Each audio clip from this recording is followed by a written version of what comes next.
Welcome in the Havana syndrome class. अखबारों में हाल के दिनों में बहुत चर्चा में है।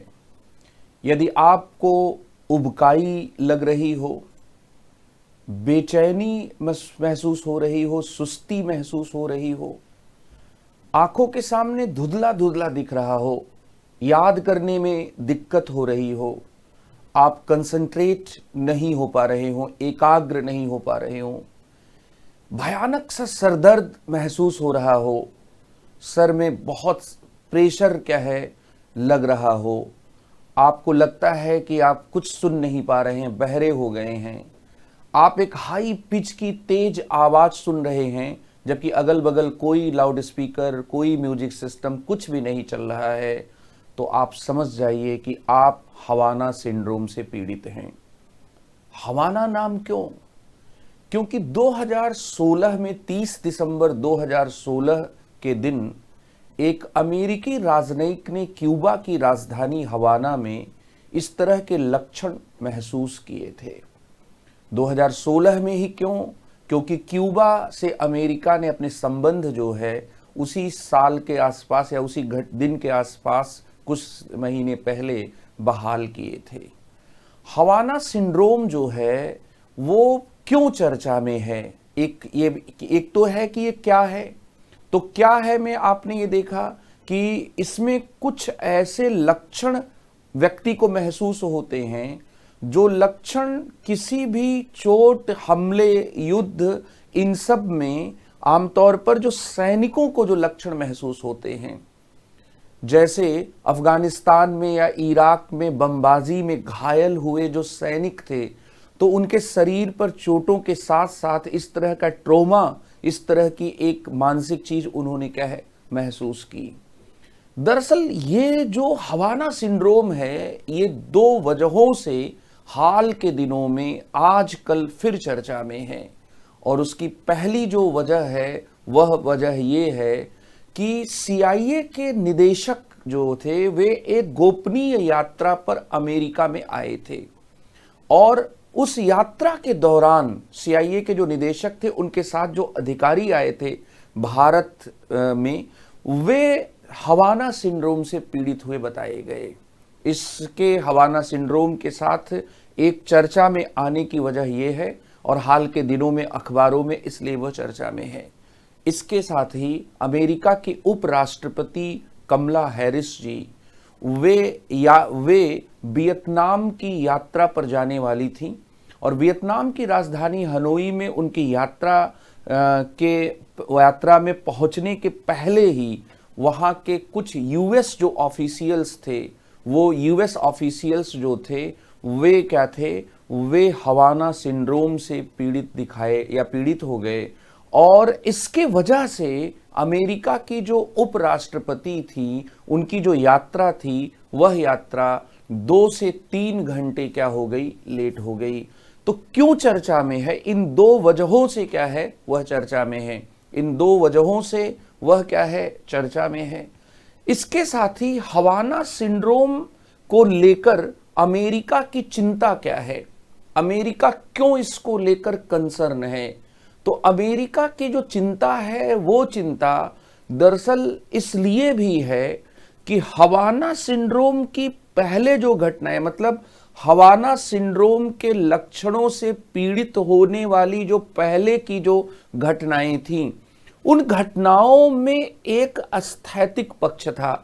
अमेरिका के दूतावास, अमेरिका के जो राजनयिक थे, अमेरिका के जो पहले के जो स्थापित जो एस्टैब्लिशमेंट थे, वहां पर हवाना सिंड्रोम से पीड़ित अमेरिकी राजनयिक, अमेरिकी दूतावास के कर्मचारी, ये सब वहां पर दिख रहे थे। लेकिन जो 2021 की दो घटनाएं हैं वो अमेरिका के दरअसल संस्थानों के निदेशकों की गोपनीय यात्राओं या अमेरिका के संवैधानिक पदों पर आसीन व्यक्तियों के यात्रा के दौरान हुई। उपराष्ट्रपति की यात्रा के दौरान उपराष्ट्रपति के सुरक्षा में या उनके इंटेलिजेंस से जुड़े हुए जो फ्लीट है, उस फ्लीट से जुड़े हुए किसी राजनयिक को उबकाई आ जाना, बेचैनी महसूस होना, धुंधला धुंधला दिखना, याद करने में दिक्कत होना, एकाग्र नहीं हो पाना, ये सब महसूस होना। तो एक पहले क्या था कि पहले दरअसल आप ये देखेंगे कि जो हवाना सिंड्रोम था, ये हवाना सिंड्रोम दरअसल क्या था, इसमें एक अस्थैतिक पक्ष आपको दिखेगा। ये अस्थैतिक पक्ष क्या था कि पहले ये अमेरिका के इस्टेब्लिशमेंट जो अलग अलग देशों में स्थापित थे, चाहे वो क्यूबा की राजधानी हवाना में स्थापित हो या कहीं पर स्थापित हो, वहां से ये जुड़ा हुआ था। तो पहले क्या था, इसमें एक स्टैटिक एस्पेक्ट था, लेकिन अब क्या है, इसमें ये यात्राओं के दौरान हो रहा है, इसलिए इसमें एक डायनामिक एस्पेक्ट क्या दिख रहा है। और पहले क्या था कि गोपनीयता के मुद्दे का कंसर्न यहां पर नहीं था, लेकिन अब क्या है, अब गोपनीयता का जो मुद्दा है उस मुद्दे का भी कंसर्न है।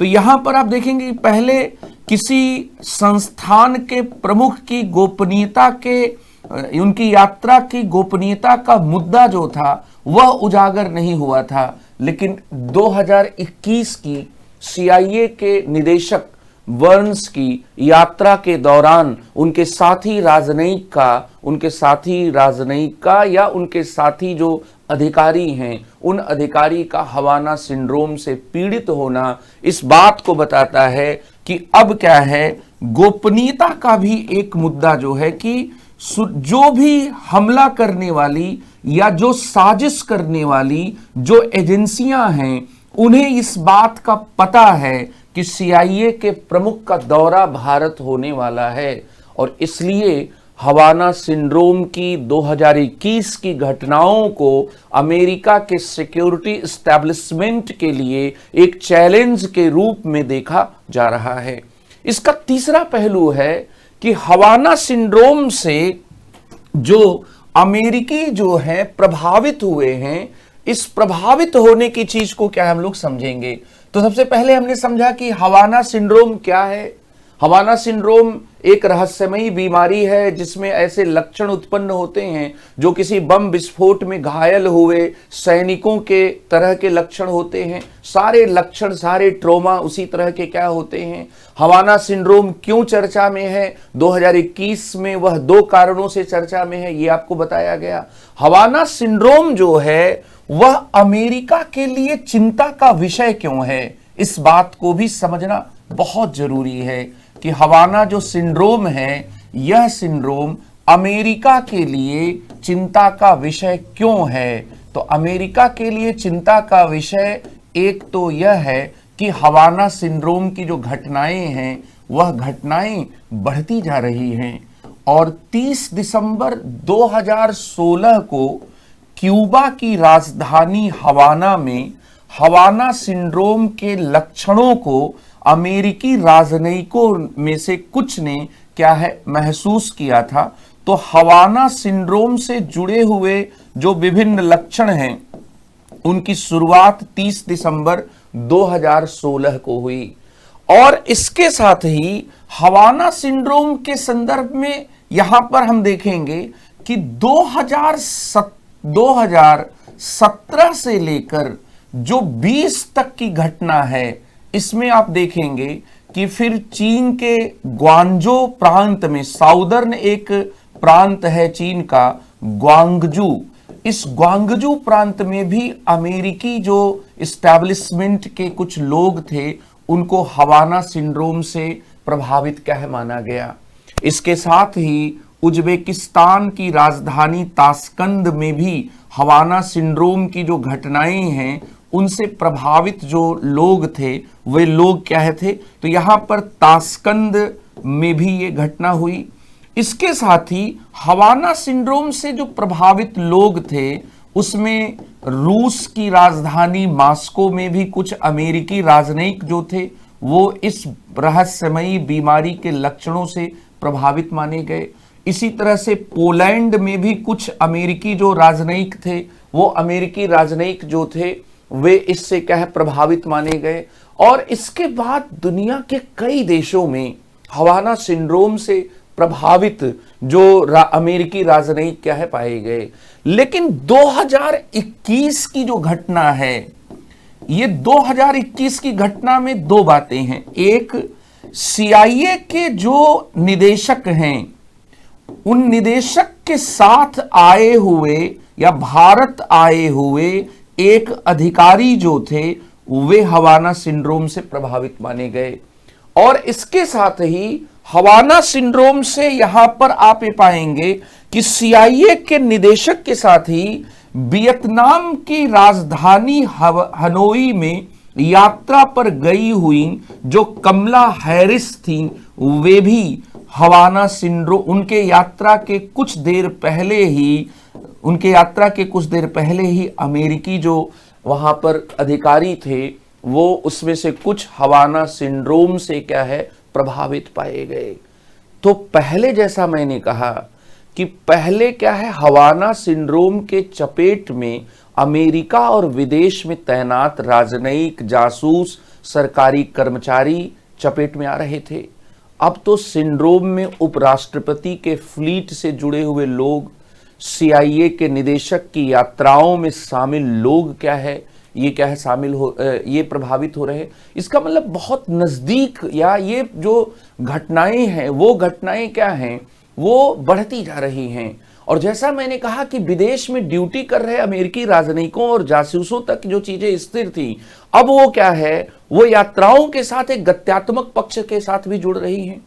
इसके साथ ही अब यहां पर एक बहुत बड़ा सवाल ये है कि हवाना सिंड्रोम की जो घटनाएं हो रही हैं, इसका जो चौथा एस्पेक्ट है, वह एस्पेक्ट ये है कि जो हवाना सिंड्रोम की जो घटनाएं हो रही हैं, इस सिंड्रोम के कारणों की कैसे व्याख्या किया जाए, इसको क्या कहा जाए।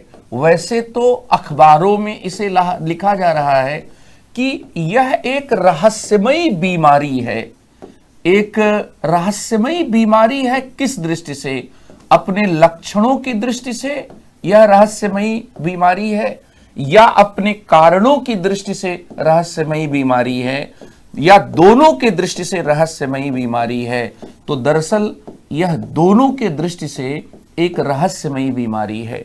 लक्षणों में भी आप देखेंगे कि जो लक्षण हैं, तो अब यहां पर क्या लक्षण क्या है कि जैसे इराक और अफगानिस्तान के युद्ध के दौरान किसी भयानक बमबाजी में घायल हुए अमेरिकी जो सैनिक हैं, उनको जो शारीरिक जो नुकसान होता है, शारीरिक जो उन्हें क्या है तकलीफें होती हैं, उनके साथ ही उनके मन पर भी किसी भी हमले का एक बुरा प्रभाव पड़ता था। दरअसल कोई बमबाजी ना हो, कुछ भी आपको शारीरिक रूप में ऊपरी तौर पर कोई निशाना ना बनाया जाए, फिर भी आपको लगे कि आप चोटिल हैं, फिर भी आपको वैसा ही महसूस हो, आपको उसी तरह से बीमारी महसूस हो। तो यहां पर जो लक्षण हैं कि इराक और अफगानिस्तान में जैसे बमबाजी के बाद जो सैनिकों को जिस तरह का ट्रोमा, जिस तरह की तकलीफ से, पीड़ा से गुजरना पड़ता है, उस तरह की तकलीफ से वे भी कह गुजर रहे हैं। तो इस तरह लक्षण की दृष्टि से यह बीमारी क्या है, रहस्यमयी है। क्योंकि सामने दरअसल आवाज आती है हाई पिच की, आवाज की कई बार दिशा भी होती है, लेकिन उस आवाज का स्रोत पता नहीं लगता। तो आदमी कई बार अगर भूत प्रेत में विश्वास करता होगा तो उसका दिमाग भूत प्रेत की तरफ भी जा सकता है। और आजकल वैसे भी वेब सीरीज पर भूत प्रेत का पूरा एक माहौल है। तो इसलिए आप देखेंगे कि यह रहस्यमयी जो बीमारी है लक्षणों की दृष्टि से। दूसरी बात यहां पर यह है कि जो कारण हैं, उन कारणों की दृष्टि से भी देखें तो जब आपके पास कोई भी तार्किक वजह नहीं दिखती है, जब आप किसी भी चीज को एक्सप्लेन नहीं कर पाते हैं, तो उसको हम मिस्टिक एक्सपीरियंस कहते हैं। जब आपको प्राकृतिक नियमों का उल्लंघन दिखे, नेचुरल जो लॉज हैं उनका उल्लंघन दिखे और आप उसको एक्सप्लेन न कर पाए, तो आप कई बार कहते हैं कि बहुत मिस्टिकल टाइप की चीज क्या हो रही है।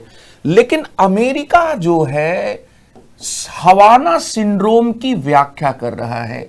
और अमेरिका में इंडियन एक्सप्रेस के वर्तमान कवरेज के अनुसार अमेरिका में 3 कारणों की बात की जा रही है। पहला, एक कारण यह बताया जा रहा है कि यह एक किस्म का सोनिक अटैक है। सोनिक का मतलब होता है ध्वनि संबंधी, ध्वनि तरंगों से किया हुआ एक प्रकार का क्या है, हमला है। और इस हमले से व्यक्ति का पूरा जो बैलेंस होता है वह क्या है, बिगड़ जाता है। यह बात क्या है, कही जा रही है।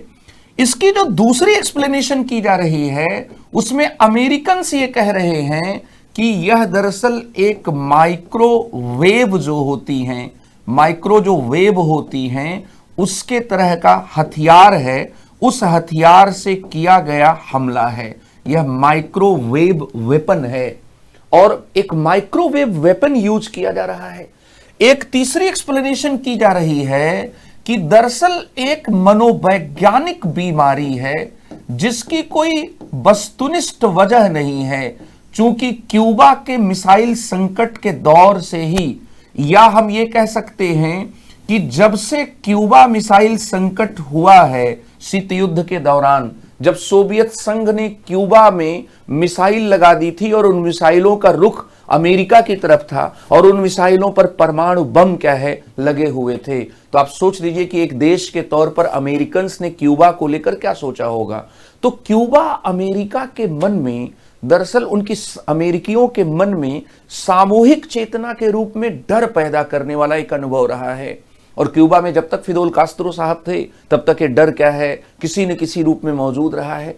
तो ये कहा जाता है कि एक wide spread fear of being targeted की वजह से भी लोग ऐसा क्या है, महसूस कर रहे हैं। लेकिन ये जो व्याख्या है हवाना सिंड्रोम की, इस व्याख्या से पूरी तरह से संतुष्ट नहीं हुआ जा सकता। किसी व्यक्ति को देखकर दूसरे व्यक्ति में डर पैदा हो जाए, हम ये तो कह सकते हैं। लेकिन किसी व्यक्ति में बिना किसी वजह के, केवल डर डर के वो तेज आवाज सुनने लगे, उसको आवाज की दिशा सुनाई पड़ने लगे, उसमें डिजीनेस पैदा हो जाए, वो बहरा जैसा हो जाए, उसमें उबकाई आने लगे, उसका शरीर का बैलेंस लॉस हो जाए, तो ऐसी स्थिति को हम केवल साइकोलॉजिकल एक फियर के रूप में क्या है, परिभाषित नहीं कर सकते। इसलिए मनोवैज्ञानिक फियर की जो एक्सप्लेनेशन है वो एक्सप्लेनेशन अब नहीं चलेगी। क्योंकि ये भारत में ही क्यों हुआ, क्योंकि ये CIA के निदेशक की गोपनीय यात्रा के दौरान ही ये चीज क्यों हुई, और ये कमला हैरिस की यात्रा के दौरान ही अमेरिका के 2 राजनयिकों ने इस तरह के लक्षण क्यों महसूस किए, हम इसको सब्जेक्टिव रीजन से या साइकोलॉजिकल फियर से एक्सप्लेन नहीं कर सकते। हम शीत युद्ध के दौरान सोवियत संघ और अमेरिका के बीच में जो प्रतिद्वंदिता थी उसमें क्यूबा ने जिस प्रकार की भूमिका अदा की थी, उस भूमिका के संदर्भ में हम इस बात को एक्सप्लेन नहीं कर सकते। इसका मतलब कि हमें दूसरे ज्यादा वजनदार चीजों की तरफ जाना होगा। दरअसल एक एक्सप्लेनेशन ये आ रही है कि एक हाई पावर माइक्रोवेव है जो व्यक्ति के नर्वस सिस्टम को क्या करती है, प्रभावित कर देती है और कई बार तबाह कर देती है। आप लोगों के घरों में या आपने माइक्रोवेव अवन के बारे में पढ़ा होगा। माइक्रोवेव जो अवन है, उस अवन के बारे में जब आपने पढ़ा होगा तो उसमें आपने देखा होगा कि वो कैसे भोजन की चीजें जो होती हैं उनको क्या है, कैसे वह क्या करती है, गर्म कर देती है। और कुछ भी, न कोई हीट होती है, न कोई एनर्जी आपको दिखती है। तो सब कुछ खेल तरंगों का है। और पूरी जो मोबाइल की दुनिया है वो तरंगों पर ही तो चल रही है। इसलिए पहली बात तो ये है कि यह एक माइक्रोवेव हथियार है और इसमें ये कहा जा रहा है कि एक हाई पावर माइक्रोवेव जो है वह क्या है, वह व्यक्ति पर डाली जाती है और व्यक्ति का जो नर्वस सिस्टम होता है वह नर्वस सिस्टम क्या है, तबाह हो जाता है। अब यहां पर एक ये बात है। दूसरी बात आप यहां पर यह समझें कि व्यक्ति का नर्वस सिस्टम तबाह हो गया, नंबर 1 बात। यहां पर आप इस बात को समझें कि पहला क्या है कि हाई माइक्रोवेव का इस्तेमाल किया गया और इस माइक्रोवेव का इस्तेमाल करके व्यक्ति का जो नर्वस सिस्टम है, उस नर्वस सिस्टम को क्या कर दिया गया, प्रभावित कर दिया गया। एक दूसरी बात भी कही जा रही है हवाना सिंड्रोम के संदर्भ में, एक दूसरी बात भी हवाना लक्षणों के संदर्भ में एक दूसरी बात भी कही जा रही है कि एक स्पेशल कोई गैजेट है, विशेष किस्म का एक गैजेट है जिससे उच्च शक्ति की माइक्रोवेव बीम क्या है छोड़ी जा रही है। एक उच्च शक्ति की माइक्रोवेव जो बीम है, यह माइक्रोवेव बीम जो है यह क्या है, यह छोड़ी जा रही है। किस पर छोड़ी जा रही है? यह उस व्यक्ति पर छोड़ी जा रही है जो व्यक्ति क्या है, प्रभावित हो रहा है। तो यहां पर कि एक दूसरी व्याख्या की जा रही है और इसके साथ ही इस व्याख्या में यह जोड़ा जा रहा है कि शीत युद्ध के दौरान, जो शीत युद्ध हुआ था सोवियत संघ और अमेरिका के गुटों के बीच में, तो शीत युद्ध के समय से ही, शीत युद्ध का जो समय है, समय से ही जो माइक्रो तरंगे हैं, इनको काउंटर इंटेलिजेंस एक वेपन के या काउंटर इंटेलिजेंस एक उपकरण के रूप में इन पर एक्सपेरिमेंट चल रहा था। और पेंटागन के एक सलाहकार हैं जेम्स गियादोर्नी, professor of neurology and biotechnology, Georgetown University. उनका कहना है कि प्रोफेसर साहब ये कहते हैं कि चीन और रूस ने माइक्रो तरंगों पर शोध किया है, इसलिए उनका इशारा है कि यह एक विशेष गैजेट से किए जा रहे हमले हैं। अब आप समझ सकते हैं कि ये सोनिक अटैक नहीं है, ये कोई साइकोलॉजिकल फियर या साइकोलॉजिकल डिजीज नहीं है। दरअसल अमेरिकी ये मान रहे हैं कि ये उनके लोगों को चुन चुनकर हमला किया जा रहा है और ये एक विशेष गैजेट से छोड़ी गई उच्च शक्ति की माइक्रोवेव तरंगे हैं। दरअसल यहां पर मेरी जो चिंता है वो एक दूसरी चिंता भी है।